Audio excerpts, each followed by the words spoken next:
My father said you needed a queen, she whispered. The vampire king replied, I needed you.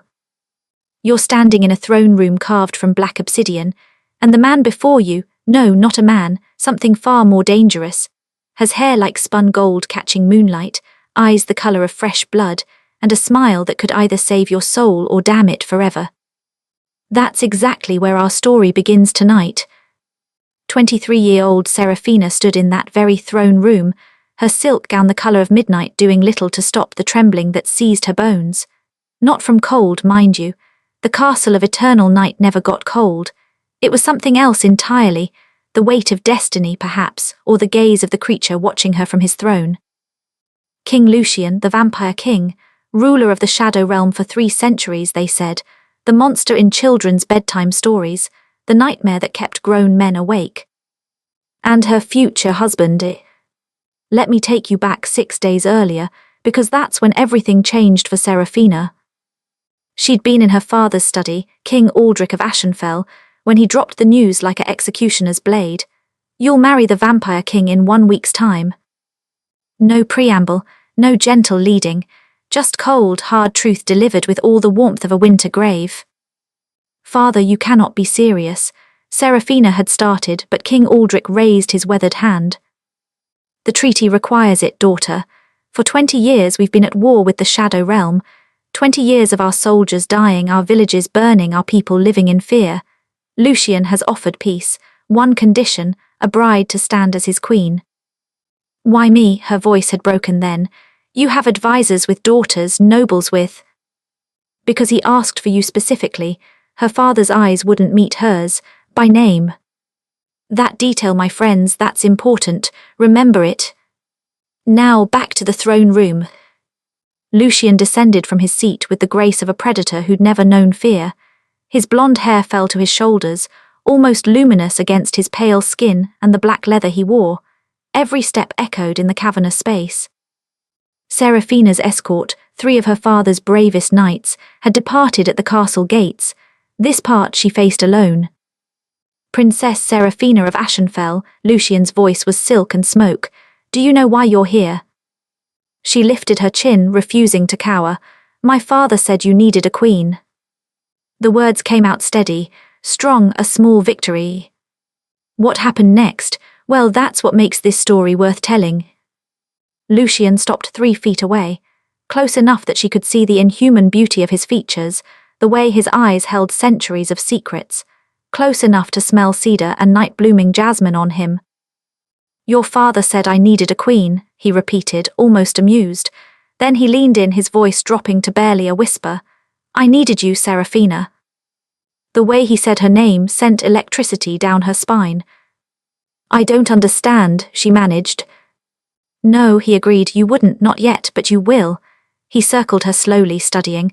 Tell me, princess, what do you know about the war between our kingdoms? That you started it, that your kind feeds on humans, that you're a monster who... Who what? He appeared in front of her suddenly, that impossible vampire speed. Who slaughtered villages, burned crops, stole children from their beds. She said nothing. That was exactly what she'd been about to say. Lucian's laugh was bitter. History is written by victors, princess, and sometimes by very convincing liars, but we'll get to that. First, there are some rules you need to understand. He walked to a side table, poured something dark red into a crystal glass. Serafina's stomach turned, but Lucian caught her expression. Wine, princess, from my vineyards in the southern valley. I'm not quite the savage you imagine. He didn't drink it, just held it. Rule 1, you may go anywhere in this castle except the East Tower. Rule 2, my court will test you. They won't harm you, you're under my protection, but they'll push boundaries. Show no fear. Rule 3. He paused, his red eyes finding hers. Rule 3, never lie to me. I'll know and I won't be pleased. And if I refuse your rules, if I refuse this whole arrangement, then the war continues. Your father's kingdom falls within the year. I've seen his supply lines, his troop numbers. Then I take what I want anyway, but thousands die first. Your choice, princess. It wasn't a choice at all. They both knew it. I need to know something, Serafina said, gathering courage. Why me, specifically me? My father has allies with daughters. some more beautiful, some with larger dowries, some who aren't you," Lucian interrupted. He set down the wine glass. "Walk with me." It wasn't a request. He led her through corridors of shadow and starlight. Yes, starlight, because the castle's ceilings were enchanted to show the night sky. They passed other vampires, pale and elegant, who bowed to their king and stared at the human princess with curiosity, hunger, or disdain. Finally, they reached a portrait gallery. Hundreds of paintings lined the walls, landscapes, battles, and people, so many people. Lucian stopped before one in particular. Seraphina's breath caught. The woman in the painting could have been her twin. Same dark auburn hair, same green eyes, same delicate features, but the clothing was ancient, from at least 3 centuries past. "Who is she?" Seraphina whispered. "Her name was Meredith," Lucian said quietly, "and before I was a monster, before I was a king, before any of this," he gestured vaguely at the grandeur around them, "I was just a man who loved a woman." "Oh, you should see your faces right now. You're starting to understand, aren't you? But trust me, you don't know the half of it yet." "She died," Lucian continued, "in a way that no one should die, and in my grief I made choices that turned me into this." He looked at his pale hands as if they belonged to someone else. "I've searched for 300 years, Seraphina, through every kingdom, every village, every noble house, and then I saw you 2 years ago at the summer treaty negotiations."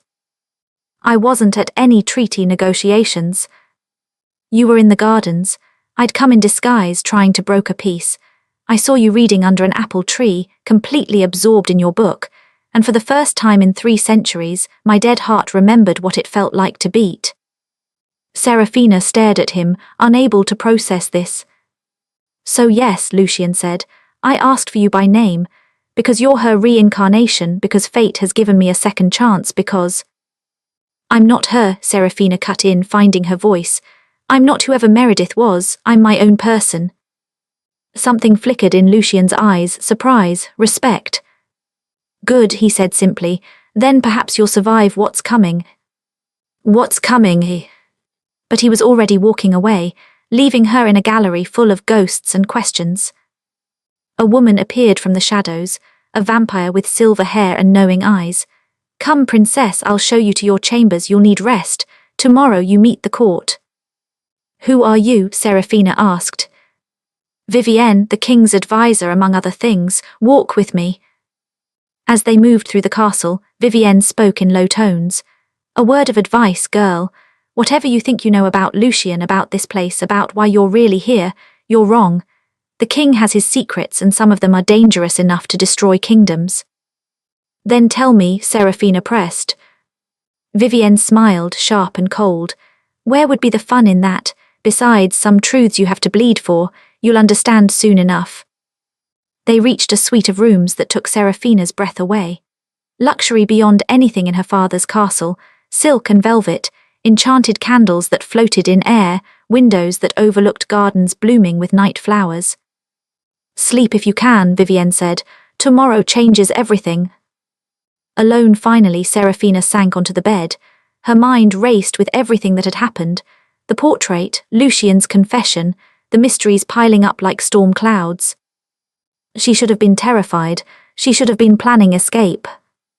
Instead, she found herself thinking about the way Lucian had looked at that painting, the centuries of loneliness in his voice, the monster who somehow seemed more human than anyone back home had ever told her.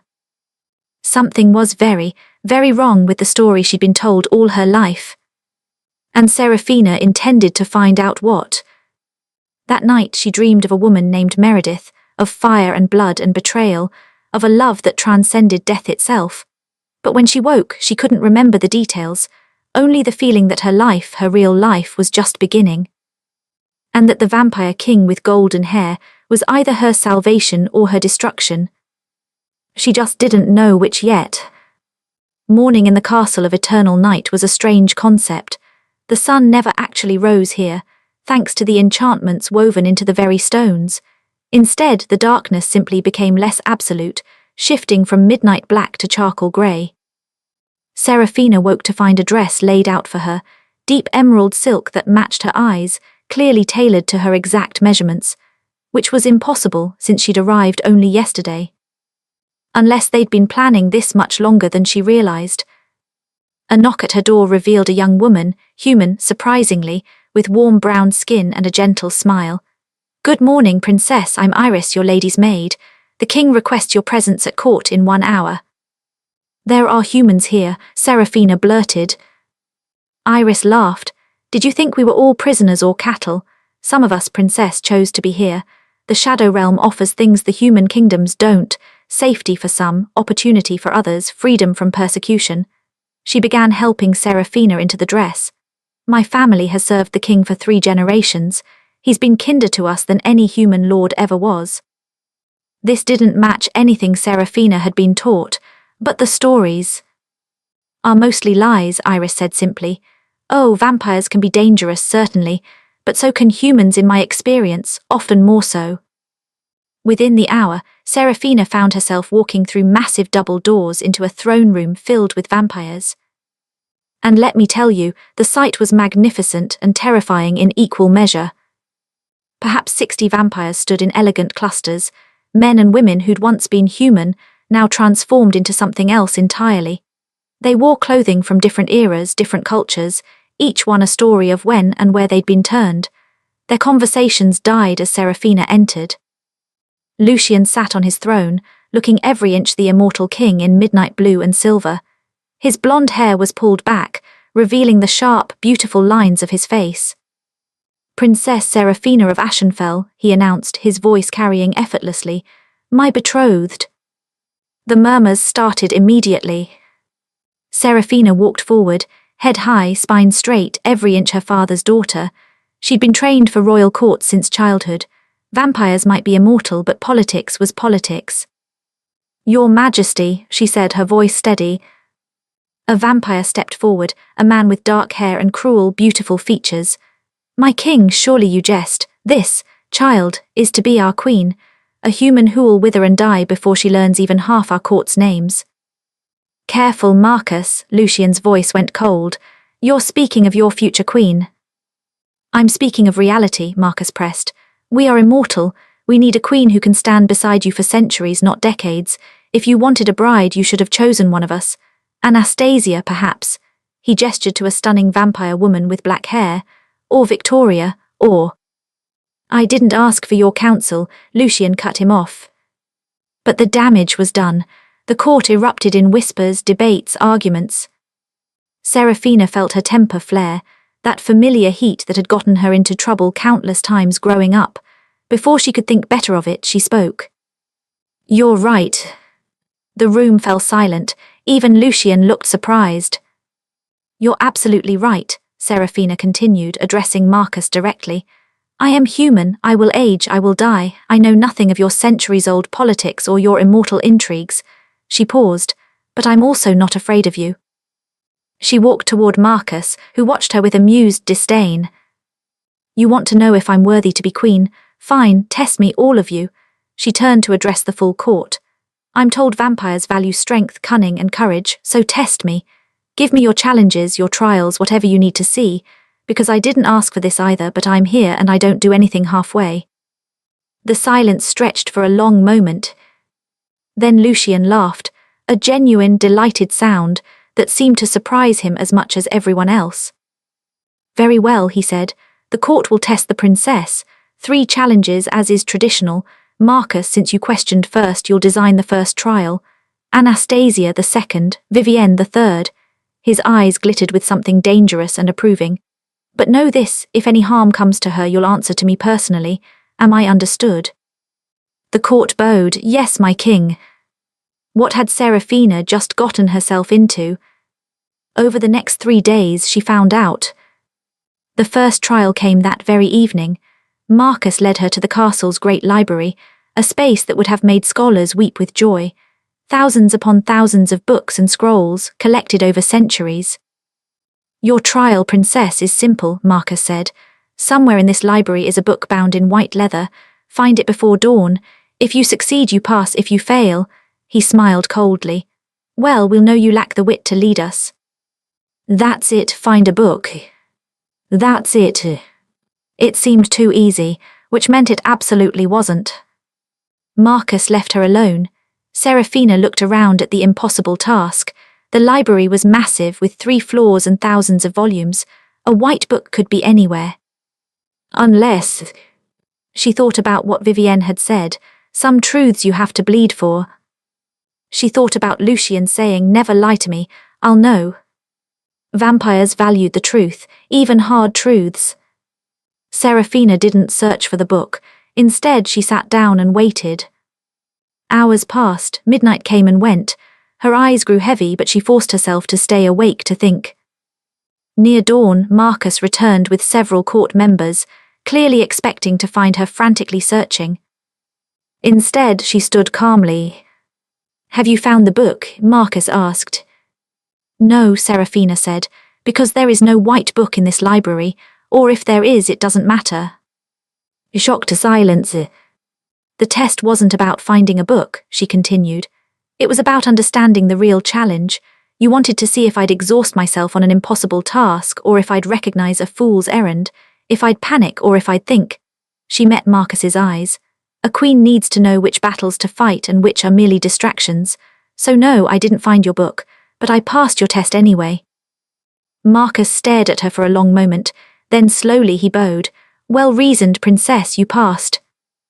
The watching vampires murmured approval. 1 down, 2 to go.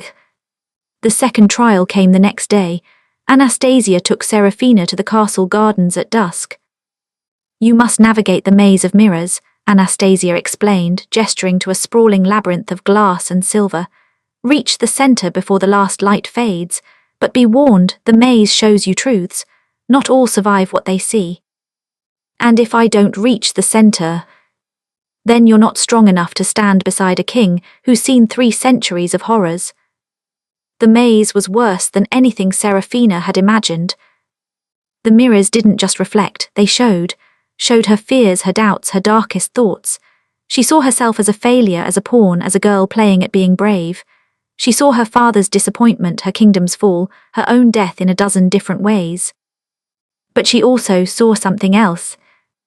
In one mirror, she saw herself in a coronation gown, crown on her head, standing beside Lucien with genuine love in her eyes. In another, she saw herself wielding magic she didn't know she had, protecting people she'd come to care for. In a third, she saw the truth of the war, saw her father's betrayal, saw who had really started the conflict. That image nearly stopped her heart.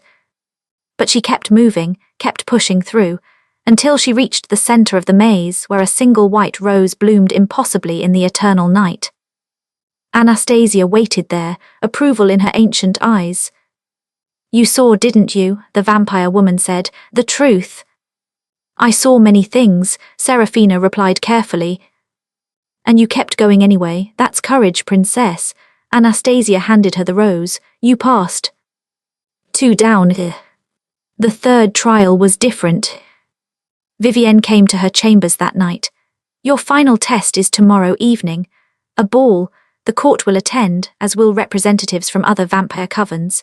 You'll need to navigate court politics, make alliances, avoid making enemies, and prove you can hold your own in our world." "That's all?" Serafina asked warily. Vivienne's smile was mysterious. "That's all I can tell you, the rest you'll discover yourself." The next evening, Serafina was dressed in a gown of silver and white that seemed to capture starlight. Her hair was arranged in an elegant updo, threaded with diamonds. When she entered the ballroom, the sight stole her breath. Hundreds of vampires in their finest, dancing to music played by an orchestra of humans who clearly performed willingly. The space was decorated with black roses and white candles, creating an atmosphere of dark beauty. Lucien waited at the bottom of the grand staircase. He wore black and silver, his blonde hair loose around his shoulders, and when he looked up at her, something shifted in his expression. "You're beautiful," he said as she reached him, offering his hand. "I'm passable," she corrected, but she took his hand. They danced, and Serafina tried to ignore how right it felt. His hand on her waist, their bodies moving in perfect synchronization, the way he looked at her like she was the only person in the room. "You've impressed them," Lucien murmured. "Marcus respects you now. Anastasia told me you saw truths in the maze and didn't break. You're exceeding expectations." "Is that why you chose me? Because you thought I'd be strong enough for this. His red eyes met hers. I chose you because for 300 years I felt nothing, and then I saw you and I felt everything. Before she could respond, Vivienne cut in. My king, forgive the interruption. Princess, it's time for your final test. She led Serafina to a quiet alcove where 3 vampire lords waited, clearly leaders of other covens, judging by their bearing. Princess Serafina, one said, a man with grey in his hair. We have a question for you. The king has kept the reason for this marriage quiet, but we deserve to know, are you here willingly? Blink twice if you're being coerced. Oh, this was clever. This was the real test. If she admitted any uncertainty, she'd appear weak or controlled. If she lied and they sensed it, she'd lose their trust forever. So Serafina told the truth. I came because my kingdom is at war and my father said peace required this marriage, so no, I didn't choose this freely. The vampire's expressions darkened. But, she continued, I've chosen to stay, I've chosen to give this a chance, not because I'm forced to, but because in 3 days I've learned that everything I was taught about this place was wrong. Your king is not the monster I expected. This court is not the nightmare I feared. And I think, she paused.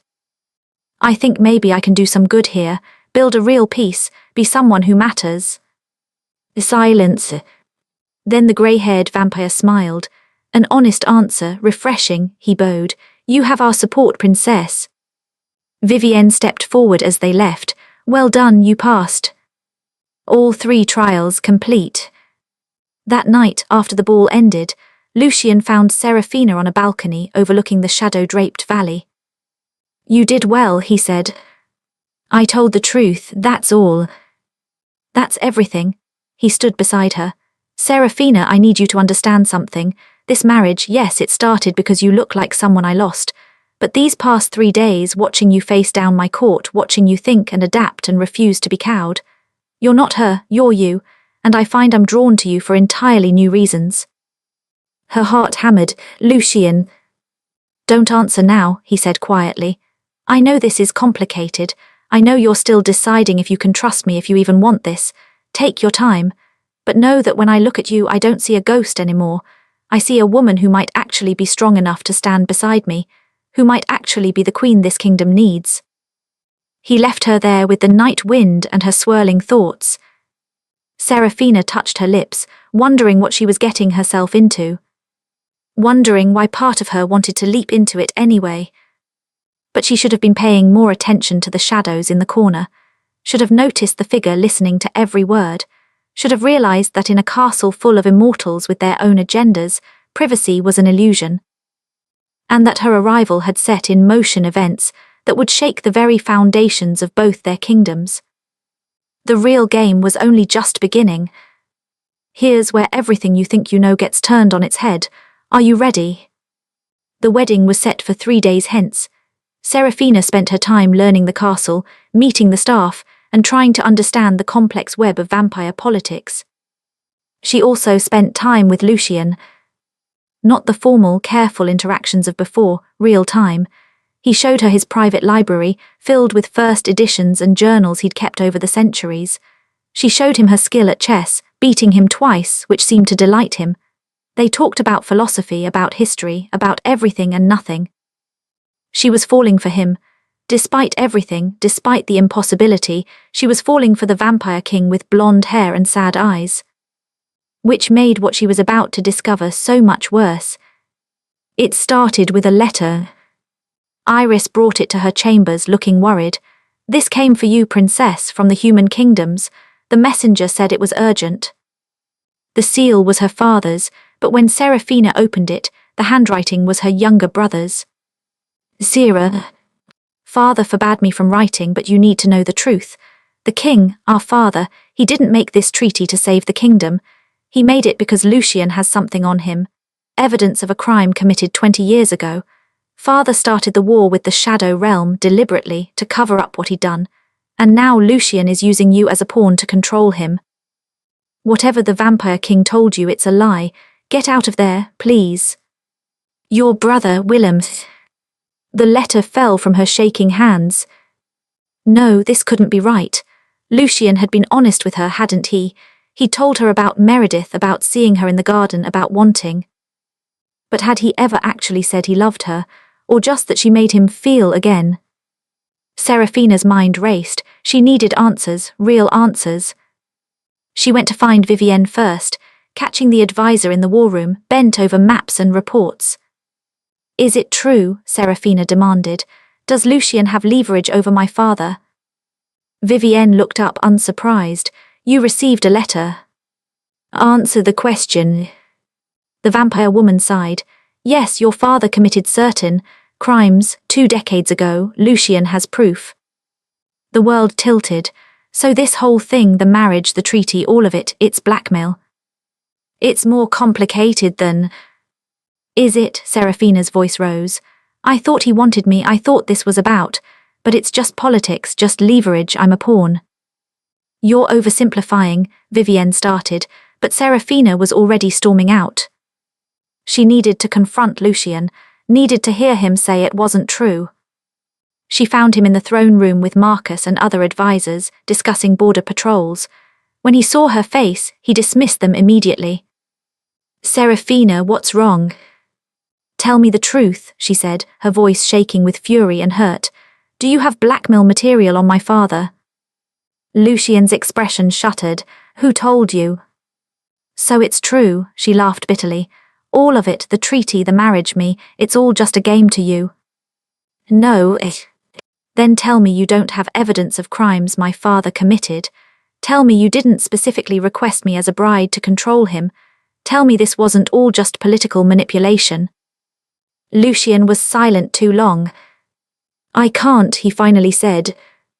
The admission broke something in her. "I was falling for you," she whispered. "I actually thought, God, I'm such a fool." "Serafina, listen to me." "No," she backed away. "You listen to me, I'm not doing this. I'm not marrying you, I'm not staying here, I'm not being your pawn. Find another way to keep your leverage over my father because I'm done." She turned to leave, but Lucien moved with vampire speed, blocking her path. "You can't leave," he said, and there was something desperate in his voice now. "Please just let me explain." "Get out of my way. The truth is more complicated than you realize. Yes, I have evidence against your father, but..." "But what? But you've decided you like me anyway, so that makes it okay. But you think I should be flattered that the great vampire king chose me for his schemes." "But your father murdered Meredith," Lucien shouted. The words echoed in the sudden silence. Serafina froze. "What?" Lucien's composure cracked, centuries of pain flooding through. 300 years ago, your ancestor, King Aldrich I, your great-great however many times grandfather, he murdered the woman I loved. Meredith was his cousin, did you know that? She fell in love with me when I was still human, still just a lord from a minor house. We were going to marry, but Aldrich wanted her to wed a foreign prince to secure an alliance. He was pacing now, the words pouring out. When she refused, when she chose me instead, he had her killed.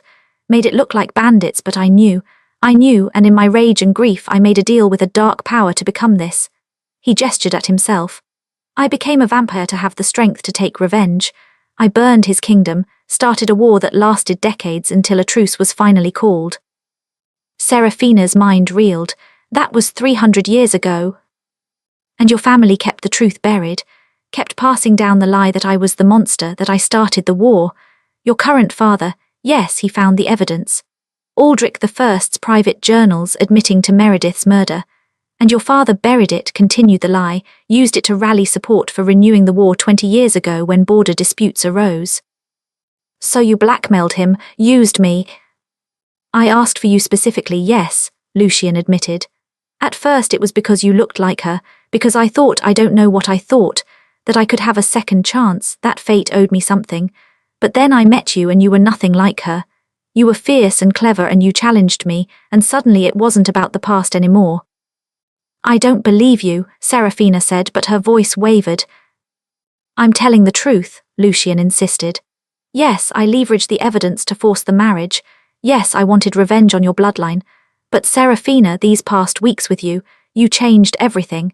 You made me realize that revenge is just another word for staying trapped in the past. You made me want to actually build something new, something real. Pretty words, she said bitterly. But how do I know any of it's true? How do I know you're not just saying what I want to hear? Before Lucian could answer, an explosion rocked the castle. The windows shattered inward, and suddenly the throne room was full of armed soldiers, human soldiers wearing the colours of Ashenfell. At their head was Seraphina's father, King Aldric, with a sword in his hand and cold determination in his eyes. "Step away from my daughter, monster," he commanded. "Father," Seraphina stared in shock. "What are you doing here?" "Rescuing you," Aldric said. "Your brother sent word that you'd discovered the truth. I knew the vampire would try to manipulate you, turn you against your own family. But you're safe now. We're leaving." Lucian's eyes blazed red. "She stays. She's my betrothed under the terms of our treaty."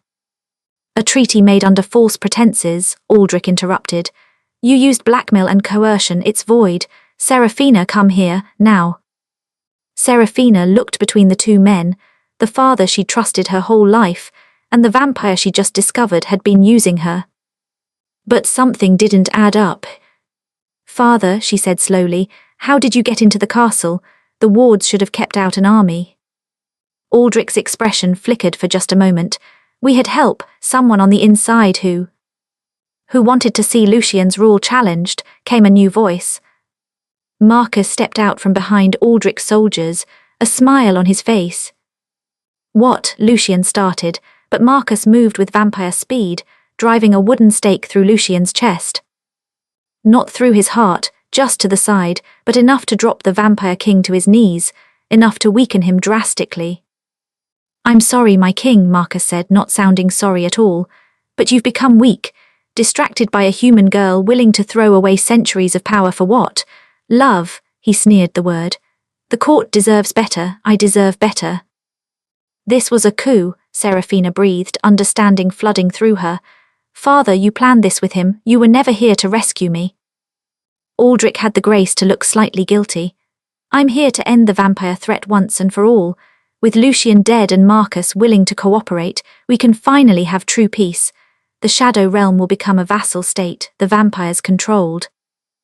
"You're a fool if you trust Marcus," Lucian gasped from the floor, blood, red and far too human, spreading across his shirt.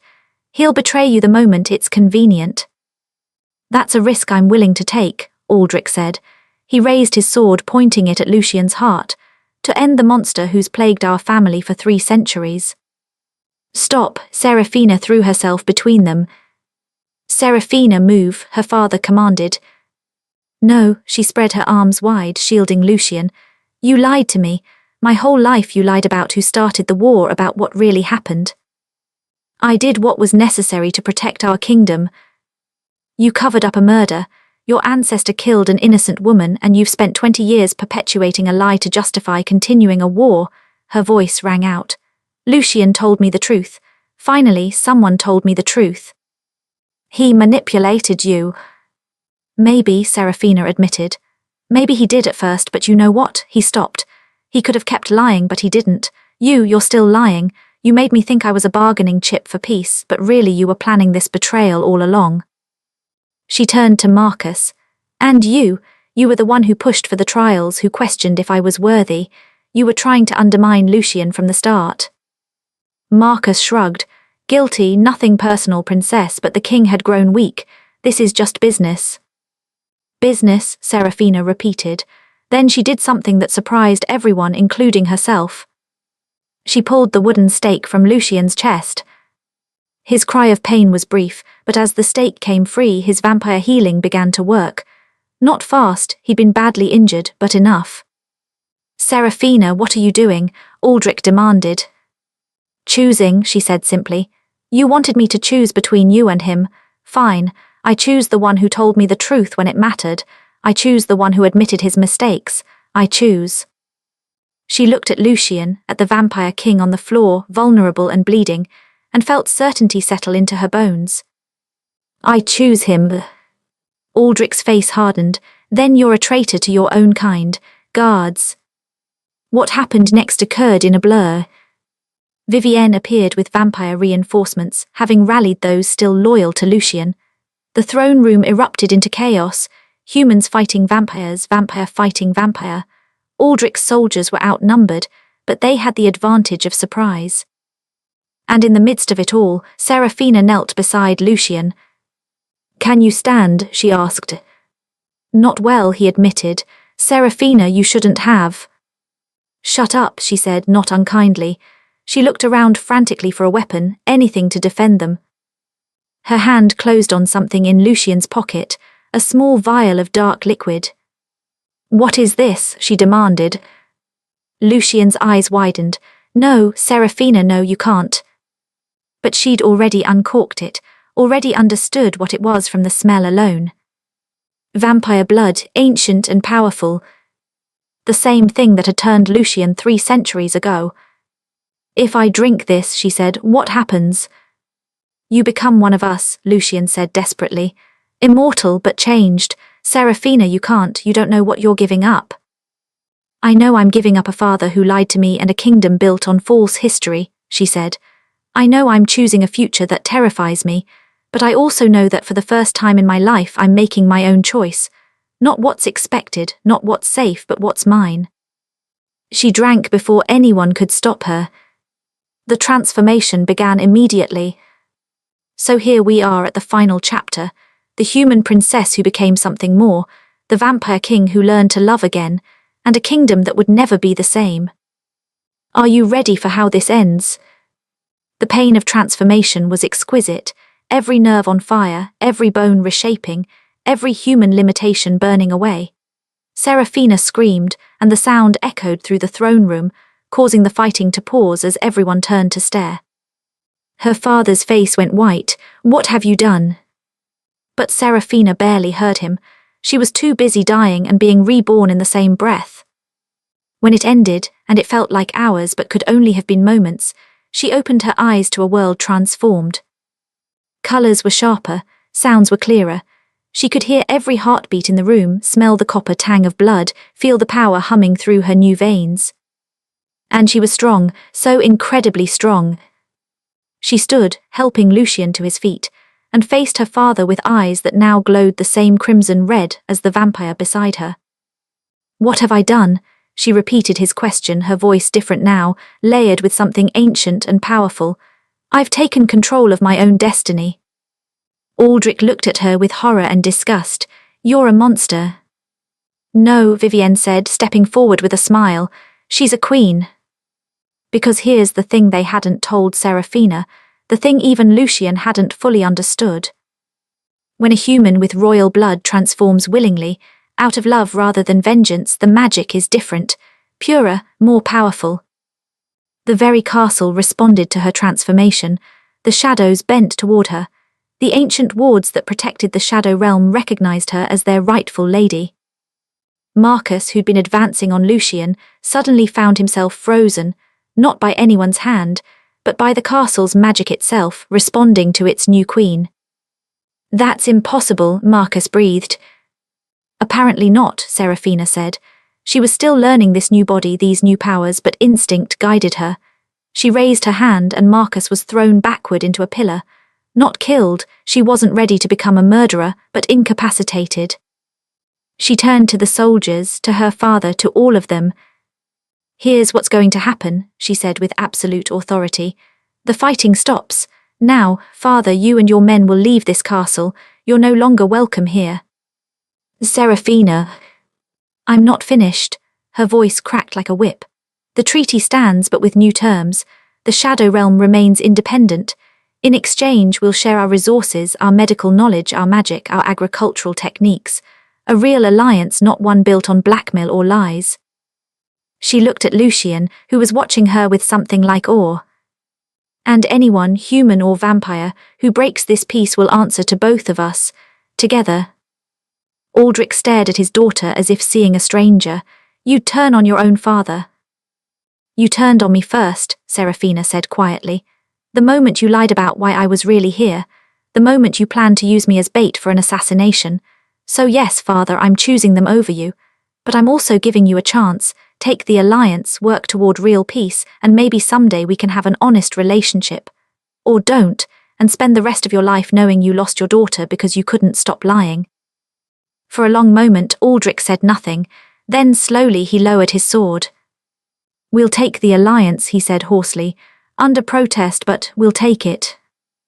"Good," Serafina nodded to Vivienne, who gestured for the human soldiers to be escorted out. "You have 3 days to send your ambassadors. Don't make me regret this mercy." As Aldrich left, he paused at the door, looking back at his daughter one last time. "I did love you," he said, "in my own way." "I know," Serafina replied. "That's the tragedy, isn't it?" Then he was gone, and she was alone with Lucien and the court of vampires who were now her people. The throne room erupted in cheers, those loyal to Lucien celebrating their king's survival and the arrival of their new queen. But Serafina barely noticed. She turned to Lucien, suddenly uncertain. "I didn't ask you," she said. "Before I transformed, I just did it. Was that wrong?" Lucien cupped her face in his hands, still pale, still beautiful, but now her equal in immortality. "You just gave up everything for me," he said wonderingly. "Your humanity, your family, your entire future as you knew it." "I gave up a life that wasn't mine," she corrected. "And I claimed one that is. But Lucien, I need to know, was any of it real, your feelings for me, or was I just a convenient replacement for—" He kissed her. Not the careful, chaste kiss of before. This was desperate and passionate, and 300 years of loneliness finally ending. When they broke apart, both breathless despite no longer needing air, Lucien rested his forehead against hers. "You were never a replacement," he whispered. "I thought you were at first. I thought fate was giving me back what I'd lost, but Serafina, you're nothing like her. Meredith was gentle and quiet and content to let the world happen to her. Your fire and rebellion, and you make your own fate. I fell in love with you, not her ghost. You."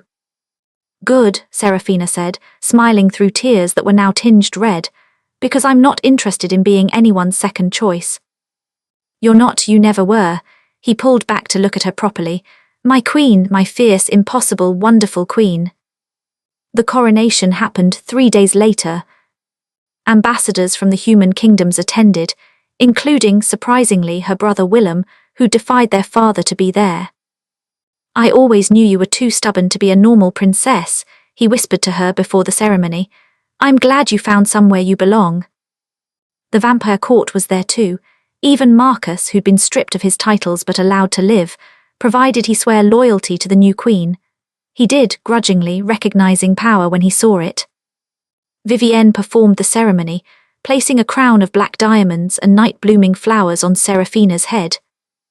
"Do you, Serafina of the House of Ashenfell, swear to protect the Shadow Realm and all who dwell within it, human and vampire alike?"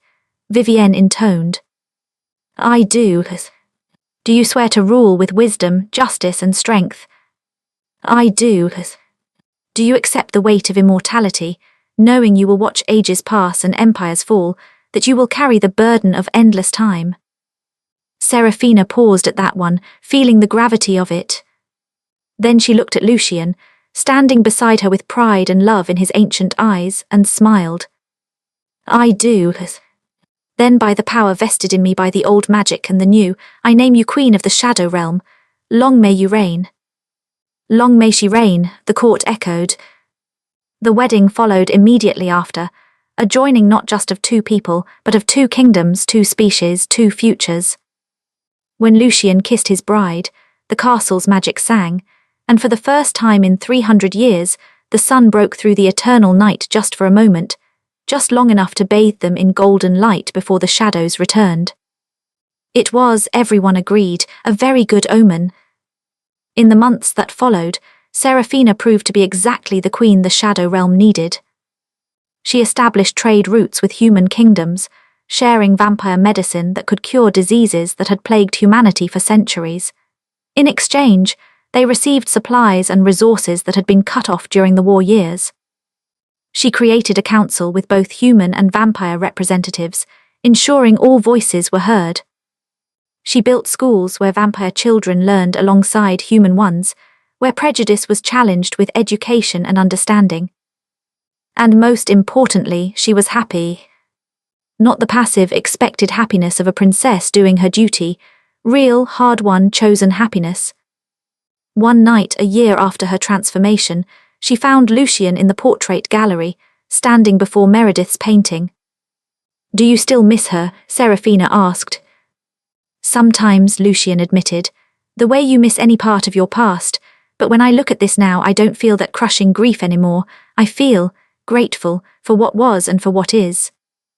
He turned to Serafina, taking her hand.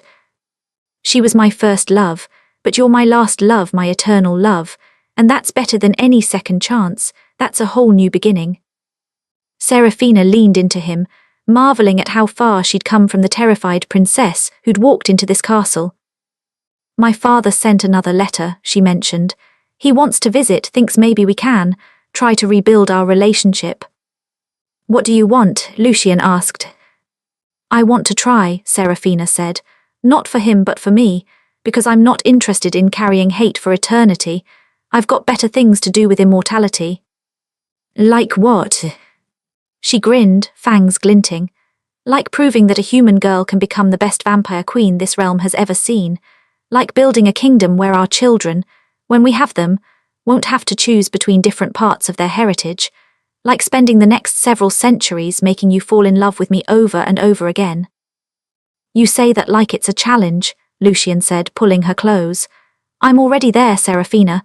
I've been there since you stood in my throne room and refused to be afraid. Good, she whispered against his lips, because I meant what I said. I don't do anything halfway. And she didn't. Queen Serafina ruled the Shadow Realm for 300 years before she and Lucian decided to step back, letting the next generation take over while they travelled the world together. She never fully reconciled with her father. Some wounds don't heal completely, but they reached a careful peace. Her brother Willem became one of her greatest allies, bridging the gap between human and vampire kingdoms. The war that had lasted decades never reignited. And on quiet nights, when Lucian held her close, and the centuries stretched out before them like an endless road, Serafina remembered that night in the throne room when she'd made the choice that changed everything. My father said you needed a queen, she whispered, echoing those first words. Lucian smiled, the same response he always gave. I needed you. And this time, finally, Serafina believed him. Because sometimes the stories we're told are lies. Sometimes the monsters are more human than the heroes. And sometimes, just sometimes, a princess needs to save herself, claim her own power, and write her own damn ending. This was Serafina's ending, and her beginning. And it was perfect. If you believe in choosing your own destiny instead of accepting the one you're given, drop a crown emoji crown in the comments below, because some stories aren't about being saved, they're about saving yourself.